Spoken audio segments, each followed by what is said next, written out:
Hi, my name is Sebastian, but my friends call me Sebi. I'm 19 years old and I live in Vienna, Austria. What you see is me getting up. Today is a special day for me.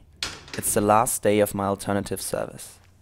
In Austria, every young man has to choose either to serve 6 months in military or 9 months in alternative service. For me, the decision was pretty easy to make.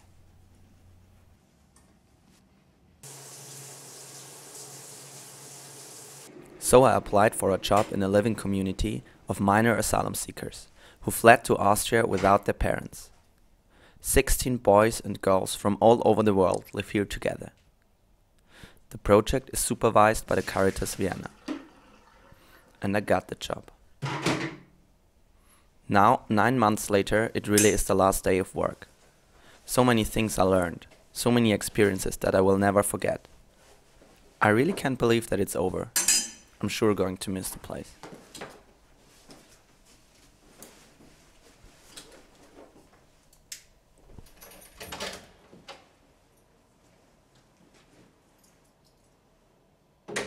And here it is.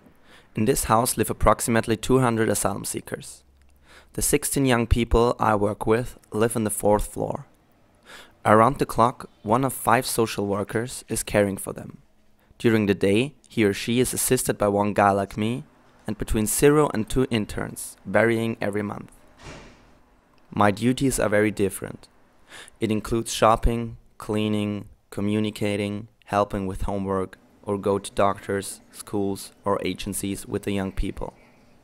All the young people go to different schools. Depending on their educational background, some go to German courses, while others do a really good job in higher technical education institutes. Since they are in the running procedures for being granting the right of asylum, many things are more difficult than for Austrians. The social security numbers they get when they come to Austria, for example, are often different from their real birth date. Sometimes this leads to simple problems, like they are not allowed to play in football teams. But it can also lead to real problems, like doctors refusing to treat them. In the running procedure, they are allowed to go to school, but the majority of them are not allowed to work. This also means that it is impossible to go to professional schools. And one of the biggest problems is, of course, that there is not enough money. They have to live with €5 per day for food and €10 per week pocket money. One part of the school supplies and clothes is also sponsored, but for the rest we are dependent on donations.